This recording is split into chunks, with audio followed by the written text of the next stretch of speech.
Dalam pandangan Islam, kitab-kitab yang ada dalam tradisi Yahudi, termasuk bagian Nevi'im, kitab para nabi dalam Tanakh, dihormati sebagai bagian dari wahyu yang diturunkan oleh Allah kepada para nabinya. Islam mengakui bahwa Allah menurunkan wahyu kepada Bani Israel melalui nabi-nabi, termasuk Taurat kepada Nabi Musa dan Zabur kepada Nabi Daud. Berikut adalah sejarah Nevi'im dari perspektif Islam berdasarkan pemahaman tentang wahyu dan kitab suci. Nevi'im adalah bagian kedua dari Tanakh, kitab suci Yahudi, yang berisi kisah dan ajaran para nabi setelah Nabi Musa. Secara garis besar, Nevi'im dibagi menjadi dua bagian. Nevi'im Rishonim, nabi-nabi awal, Yosua, hakim-hakim, Samuel, dan raja-raja. Nevi'im Aharonim, nabi-nabi akhir, Yesaya, Yeremia, Yehezkiel, dan 12 nabi kecil lainnya. Kitab ini mencakup sejarah kepemimpinan Bani Israel, nubuat para nabi, serta teguran dan peringatan kepada umat Bani Israel. Islam mengakui banyak nabi yang disebutkan dalam Nevi'im sebagai nabi-nabi Allah yang diutus kepada Bani Israel, di antaranya Yosua, Yusha bin Nun, pembantu Nabi Musa yang memimpin Bani Israel memasuki tanah suci setelah wafatnya Nabi Musa. Samuel, Syamuel, nabi yang diutus untuk memimpin Bani Israel dalam masa transisi dari era hakim-hakim ke era kerajaan di bawah Raja Talut, Saul, Daud, David, dan Sulaiman, Solomon. Nabi-nabi besar yang juga menjadi raja Bani Israel. Ilyas, Elijah, dan Ilyasa, Elisha, nabi yang mengingatkan Bani Israel agar tidak menyembah berhala. Yunus, Jonah, nabi yang diutus kepada kaum Ninawa. Zakaria, dan Yahya, Yohanes, nabi-nabi akhir sebelum kedatangan Nabi Isa. Namun Islam tidak menerima keseluruhan isi kitab Nevi'im sebagaimana yang ada dalam tradisi Yahudi saat ini, karena diyakini bahwa sebagian dari kitab-kitab tersebut telah diubah atau ditambahkan oleh tangan manusia. Tahrif. Islam mengajarkan bahwa Allah menurunkan wahyu murni kepada para nabi, termasuk nabi-nabi yang disebutkan dalam Nevi'im. Wahyu ini berisi ajaran tauhid, keesaan Allah, dan petunjuk moral bagi Bani Israel. Dalam pandangan Islam, kitab-kitab yang ada dalam tradisi Yahudi saat ini, termasuk Nevi'im, tidak sepenuhnya mencerminkan wahyu asli karena adanya penyimpangan, tahrif, baik dalam bentuk perubahan teks maupun pengaburan makna. Allah berfirman dalam Al-Quran, mereka mengubah kalimat-kalimat Allah dari tempat-tempatnya. Quran Surah Al-Baqarah ayat 75. Para nabi yang disebutkan dalam Nevi'im diutus untuk mengingatkan Bani Israel agar kembali kepada tauhid dan meninggalkan penyembahan berhala serta penyimpangan moral. Kitab-kitab ini merekam perjuangan Bani Israel, peringatan Allah melalui para nabi, dan akibat dari pelanggaran mereka terhadap perjanjian dengan Allah. Hal ini sesuai dengan penuturan Al-Quran tentang umat-umat terdahulu sebagai pelajaran bagi manusia. Quran Surah Yusuf ayat Yus Onbir. Sebelum diturunkannya Al-Quran, wahyu kepada para nabi Bani Israel berfungsi sebagai petunjuk bagi umat mereka. Namun, ketika Al-Quran diturunkan, ia menjadi kitab penyempurna dan penjaga kebenaran wahyu sebelumnya. Quran Surah Al-Ma'idah ayat 48. Islam mengajarkan bahwa kisah-kisah dalam Nevi'im dapat diambil hikmahnya, meskipun tidak semua bagian dianggap sebagai wahyu murni. Beberapa pelajaran penting dari para nabi yang disebutkan dalam Nevi'im antara lain: Nabi Daud dan Sulaiman adalah contoh pemimpin yang menggabungkan kenabian dengan kekuasaan, menunjukkan pentingnya keadilan dalam pemerintahan. Kisah-kisah nabi seperti Ilyas dan Yeremia menunjukkan pentingnya kesabaran dalam menghadapi penolakan umat. Hukuman yang menimpa Bani Israel akibat ketidaktaatan mereka kepada Allah menjadi pelajaran bahwa penyimpangan dari jalan Allah membawa kehancuran. Al-Quran menyebutkan banyak nabi yang juga terdapat dalam Nevi'im dan menegaskan peran mereka sebagai pembawa petunjuk Allah. Dan kami telah memberikan kepada mereka kitab, hikmah, dan kenabian. Quran Surah Al-An'am ayat 89. Namun Al-Quran juga memperingatkan tentang pemalsuan yang dilakukan oleh sebagian Bani Israel terhadap kitab suci mereka, termasuk kitab para nabi. Quran Surah Al-Baqarah 79. Dari perspektif Islam, Nevi'im mencakup wahyu Allah kepada para nabi Bani Israel yang bertujuan untuk menegakkan tauhid dan mengingatkan umat mereka. Namun, Islam meyakini bahwa kitab-kitab ini tidak sepenuhnya mencerminkan wahyu asli karena penyimpangan yang terjadi. Meskipun demikian, kisah-kisah dan ajaran dari para nabi yang disebutkan dalam Nevi'im tetap dihormati dalam Islam, dan umat muslim dapat mengambil pelajaran moral dan spiritual darinya selama sejalan dengan Al-Quran dan Sunnah. Dalam perspektif Islam, Nevi'im, kitab para nabi dalam tradisi Yahudi, tidak secara langsung diakui sebagai kitab yang terjaga keasliannya, karena Islam meyakini bahwa sebagian wahyu yang diterima oleh nabi-nabi Bani Israel telah mengalami perubahan, tahrif. Namun Islam mengakui para nabi yang disebut dalam Nevi'im sebagai nabi-nabi yang diutus oleh Allah dengan membawa ajaran tauhid. Berikut ini adalah pandangan tentang isi Nevi'im menurut Islam dengan penekanan pada wahyu asli dan peran para nabi yang disebutkan. Isi Nevi'im yang selaras dengan Islam, tauhid, keesaan Allah, wahyu yang diturunkan kepada para nabi seperti Nabi Yosua, Yusha, Nabi Samuel, Syamwil, Nabi Daud, dan Nabi Sulaiman, berisi ajakan kepada umat Bani Israel untuk hanya menyembah Allah dan meninggalkan penyembahan berhala. Tauhid merupakan inti ajaran Islam dan wahyu kepada semua nabi. Islam mengajarkan bahwa para nabi diutus untuk mengingatkan umat mereka akan akibat dari pelanggaran terhadap hukum Allah. Banyak isi Nevi'im seperti teguran kepada Bani Israel atas ketidaktaatan mereka, sejalan dengan pesan para nabi dalam Islam. Kisah-kisah yang termuat dalam Nevi'im, seperti kepemimpinan Nabi Yosua dalam perang memasuki Tanah Suci, perjuangan Nabi Daud melawan Jalut, Goliat, dan kebijaksanaan Nabi Sulaiman dalam memimpin, juga disebutkan dalam Al-Quran dan tradisi Islam. Contoh, kisah Daud dan Jalut. Maka Daud membunuh Jalut, dan Allah memberinya kerajaan dan hikmah. Quran Surah Al-Baqarah ayat 251. Kepemimpinan Sulaiman, dan Sulaiman telah mewarisi Daud, dan dia berkata, "Wahai manusia, kami telah diajari bahasa burung." Quran Surah An-Naml ayat 16. Islam tidak menerima sepenuhnya isi Nevi'im sebagaimana tercatat dalam tradisi Yahudi saat ini, karena dianggap telah terjadi perubahan atau tambahan yang tidak berasal dari wahyu Allah. Contoh bagian yang dikritisi. Beberapa cerita dalam Nevi'im menggambarkan nabi-nabi seperti Daud dan Sulaiman dengan tindakan yang bertentangan dengan moralitas dan ketakwaan. Dalam Islam, para nabi dianggap maksum, terjaga dari dosa besar, dan tidak mungkin melakukan tindakan yang mencemarkan nama baik mereka. Wahyu yang diturunkan kepada para nabi dimaksudkan untuk seluruh umat manusia, bukan hanya untuk satu kelompok tertentu. Namun, beberapa bagian Nevi'im menonjolkan keutamaan Bani Israel secara eksklusif yang bertentangan dengan pandangan Islam tentang universalitas risalah.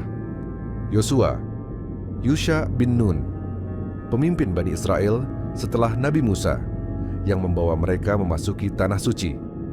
Dalam Islam, Yosua adalah seorang nabi yang melanjutkan misi tauhid Nabi Musa.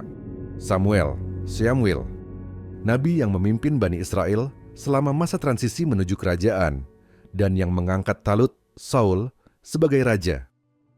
David, nabi yang menerima Zabur, kitab suci, dan dikenal sebagai raja yang adil dan ahli ibadah. Sulaiman, Solomon, nabi dan raja yang diberi mukjizat seperti memahami bahasa hewan dan menguasai angin serta jin. Ilyas, Elijah, dan Ilyasa, Elisha. Nabi-nabi yang diutus untuk memperbaiki akhlak Bani Israel dan mengingatkan mereka agar meninggalkan penyembahan berhala.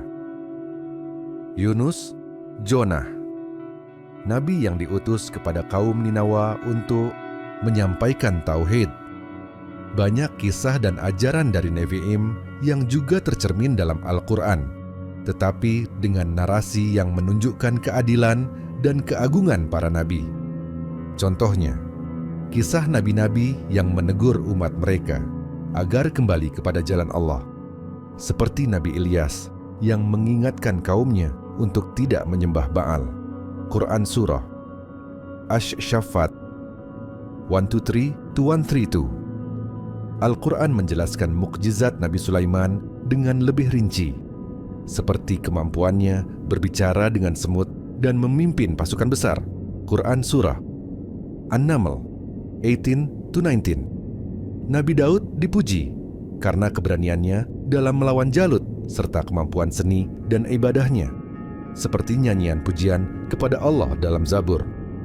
Islam mengambil beberapa pelajaran dari Nevi'im sebagai bagian dari sejarah umat terdahulu.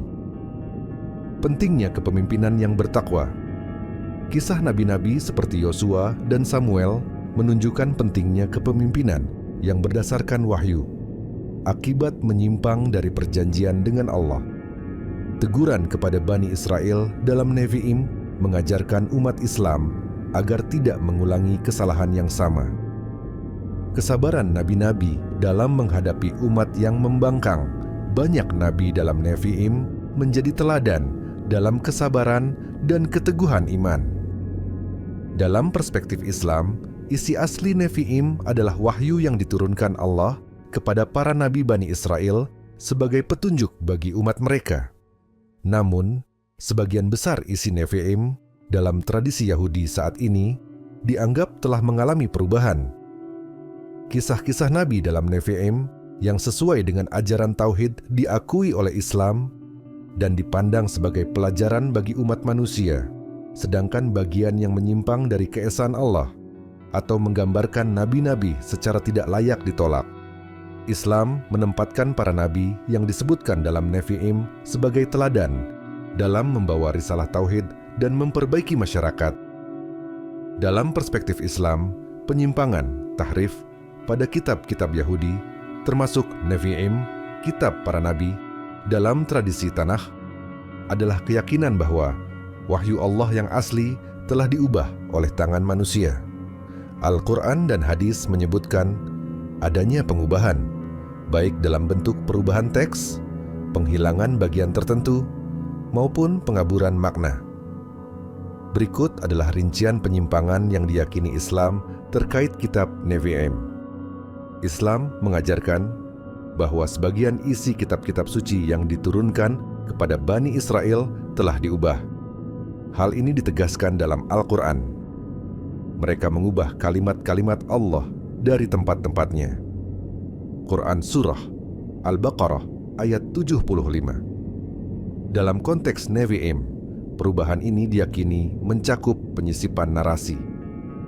Manusia yang bukan bagian dari wahyu asli serta penghilangan bagian tertentu yang tidak sesuai dengan kepentingan pihak tertentu di kalangan Bani Israel.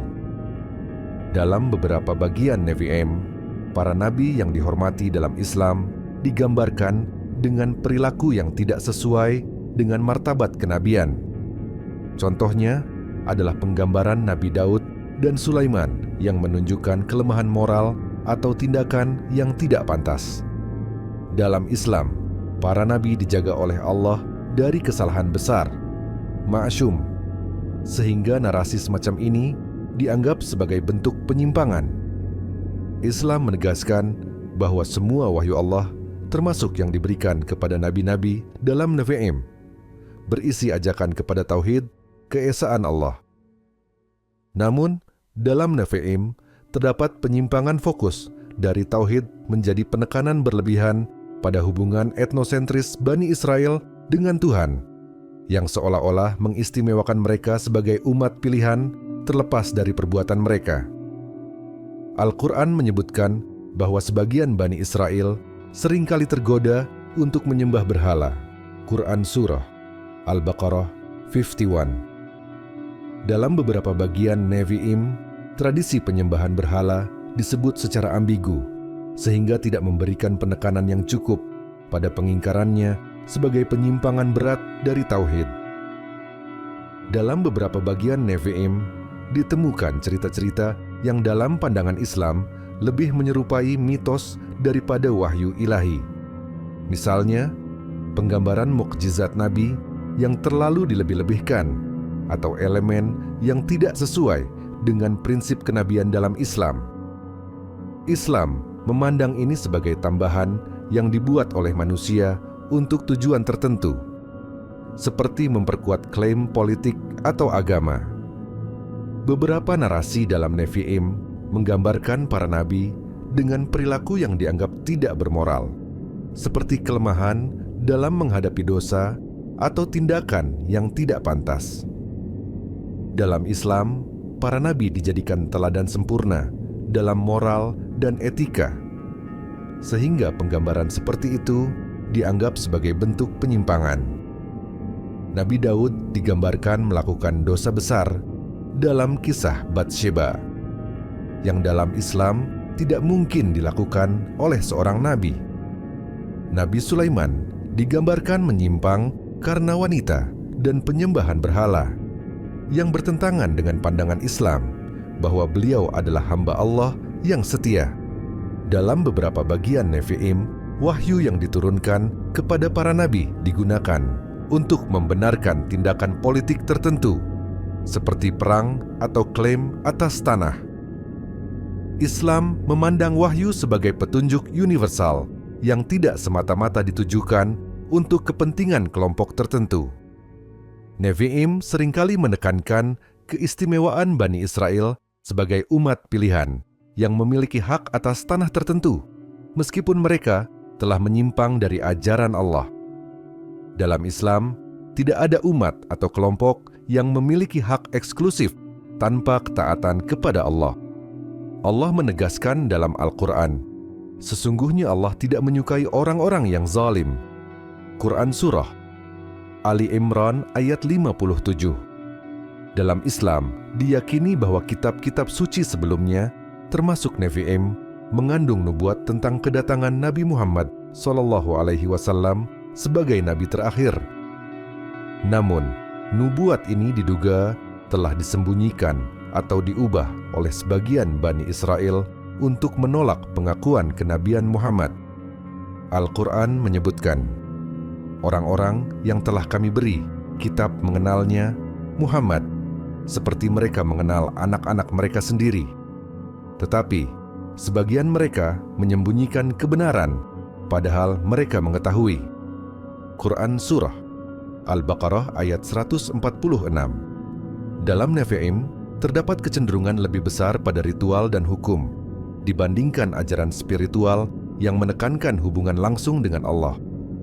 Islam menekankan keseimbangan antara aspek ritual dan spiritual dalam ajaran wahyu, sehingga penyimpangan ini dianggap mengurangi esensi agama. Menurut Islam, Nevi'im sebagai bagian dari Tanakh berisi sisa-sisa wahyu asli Allah yang diberikan kepada para nabi Bani Israel. Namun, karena adanya tahrif atau penyimpangan oleh tangan manusia, banyak bagian dari kitab ini telah kehilangan keotentikannya. Penyimpangan meliputi pengubahan teks, pengaburan makna tauhid, penambahan cerita manusiawi atau mitos, serta politisasi wahyu. Meskipun demikian, Islam tetap menghormati kitab-kitab ini sebagai wahyu Allah yang pernah diturunkan dan mengambil pelajaran darinya selama sesuai dengan prinsip-prinsip yang ada dalam Al-Quran. Dalam pandangan Islam, konsep akhir zaman memiliki kesamaan dengan beberapa elemen yang terdapat dalam Nevi'im, bagian dari Tanakh atau kitab suci Yahudi, meskipun dengan penekanan yang berbeda. Islam mengakui adanya eskatologi, ilmu tentang akhir zaman, yang mencakup berbagai peristiwa besar menjelang kiamat, serta kedatangan sosok-sosok tertentu yang diwartakan dalam kitab-kitab sebelumnya, termasuk yang terdapat dalam Nevi'im. Berikut adalah konsep akhir zaman dalam Nevi'im menurut versi Islam. Dalam Nevi'im, terutama dalam kitab Yesaya, Mika, dan Zakharia, Mesias adalah sosok yang diharapkan untuk datang pada akhir zaman untuk menyelamatkan umat Israel, memulihkan kerajaan Israel, dan membawa kedamaian di dunia. Mesias ini digambarkan sebagai raja yang adil, yang akan membangun kerajaan yang akan mengalahkan musuh-musuh Israel. Dalam Islam, konsep Mesias diterjemahkan dalam figur Isa ibnu Maryam. Umat Muslim meyakini bahwa Isa akan kembali ke dunia di akhir zaman sebagai bagian dari peristiwa besar sebelum kiamat. Kedatangannya akan membawa kedamaian, mengalahkan Dajjal, dan memimpin umat manusia untuk hidup sesuai dengan ajaran Allah. Allah berfirman dalam Al-Quran, dan ingatlah ketika Allah berfirman, "Wahai Isa, sesungguhnya aku akan mengangkatmu kepadaku dan membersihkanmu dari orang-orang yang kafir. Dan tidak ada seorang pun dari ahli kitab yang tidak akan beriman kepadanya sebelum kematiannya. Dan pada hari kiamat nanti, dia akan menjadi saksi atas mereka." Quran Surah An-Nisa ayat 157 hingga 159. Dalam kitab-kitab seperti Yesaya dan Zakharia, ada nubuat yang berbicara tentang pertempuran besar antara pasukan kebaikan dan kejahatan yang akan terjadi pada akhir zaman. Salah satu contoh adalah pertempuran di Armageddon, Harmageddon, yang dianggap sebagai tempat pertempuran besar antara kekuatan Tuhan dan musuhnya. Dalam Islam, pertempuran besar di akhir zaman juga dijelaskan dalam hadits-hadits Nabi Muhammad SAW, seperti Perang Dajjal. Dajjal adalah sosok yang akan muncul menjelang kiamat sebagai penipu besar, membawa fitnah besar bagi umat manusia. Nabi Isa akan turun dari langit untuk memerangi Dajjal dan mengalahkannya. Selain itu, ada juga perang besar antara kaum muslim dan pasukan-pasukan yang dipimpin oleh iblis. Nabi Muhammad SAW bersabda, "Tidak ada fitnah yang lebih besar sejak penciptaan Adam sampai datangnya kiamat daripada fitnah Dajjal." Hadis riwayat Muslim. Kitab Yesaya dan Mika dalam Nevi'im mengisyaratkan tentang kedatangan seorang pemimpin yang adil yang akan menegakkan keadilan di bumi pada akhir zaman. Ada gambaran tentang dunia yang dipenuhi kedamaian, di mana tidak ada lagi peperangan dan kekacauan. Dalam Islam, kedatangan Imam Mahdi, pemimpin yang dijanjikan, juga merupakan bagian dari akhir zaman.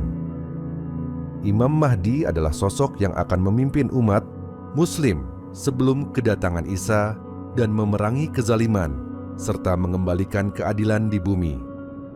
Umat yang taat akan mendapatkan kemenangan dan kebahagiaan, sedangkan orang-orang yang menentang akan mendapatkan hukuman. Nabi Muhammad SAW bersabda, "Dunia ini tidak akan berakhir hingga seorang laki-laki dari keluarga saya memerintah kalian." Hadis riwayat Abu Daud. Dalam Nevi'im ada konsep penghakiman terakhir yang melibatkan Allah sebagai hakim yang adil, yang akan memisahkan antara orang-orang yang benar dan yang jahat. Sebagai contoh, dalam kitab Yehezkiel ada visi tentang kebangkitan orang mati dan penilaian terhadap perbuatan mereka. Islam mengajarkan bahwa setelah pertempuran akhir dan kedatangan Isa, akan ada kehidupan setelah mati yang diikuti oleh kebangkitan seluruh umat manusia untuk dihadapkan kepada Allah dalam penghakiman terakhir. Setiap amal perbuatan akan dihitung, dan setiap individu akan mendapatkan balasan yang setimpal, baik surga bagi orang-orang yang beriman maupun neraka bagi orang-orang yang kafir. Dan mereka yang beriman dan mengerjakan amal saleh, Mereka adalah penghuni surga. Mereka kekal di dalamnya. Quran Surah Al-Baqarah ayat 82. Nevi'im tidak secara eksplisit menjelaskan urutan tanda-tanda yang sangat rinci menjelang akhir zaman. Namun, beberapa bagian mengisyaratkan masa-masa sulit yang akan datang, termasuk penyimpangan moral dan kehancuran bangsa-bangsa. Dalam Islam, Nabi Muhammad SAW memberikan banyak petunjuk tentang tanda-tanda kiamat, termasuk munculnya Dajjal, kemunculan Imam Mahdi, turunnya Isa, dan kejadian-kejadian alam yang luar biasa, seperti terbitnya matahari dari barat, kebangkitan binatang besar, dan gempa bumi besar. Tanda-tanda ini juga diikuti oleh banyak fitnah dan ujian bagi umat manusia. Konsep akhir zaman dalam Nevi'im, kitab-kitab para nabi. Yahudi dan dalam Islam memiliki kesamaan, terutama mengenai kedatangan sosok pemimpin yang adil, perang besar, dan penghakiman terakhir. Namun, Islam memberikan penekanan khusus pada figur Isa sebagai Mesias yang akan kembali ke dunia untuk memerangi Dajjal dan menegakkan keadilan. Islam juga mengajarkan tentang kemunculan Imam Mahdi dan tanda-tanda kiamat yang lebih spesifik. Meskipun ada perbedaan dalam detail, inti dari konsep eskatologi ini tetap sejalan dalam memberikan harapan bagi umat yang benar dan peringatan bagi yang zalim.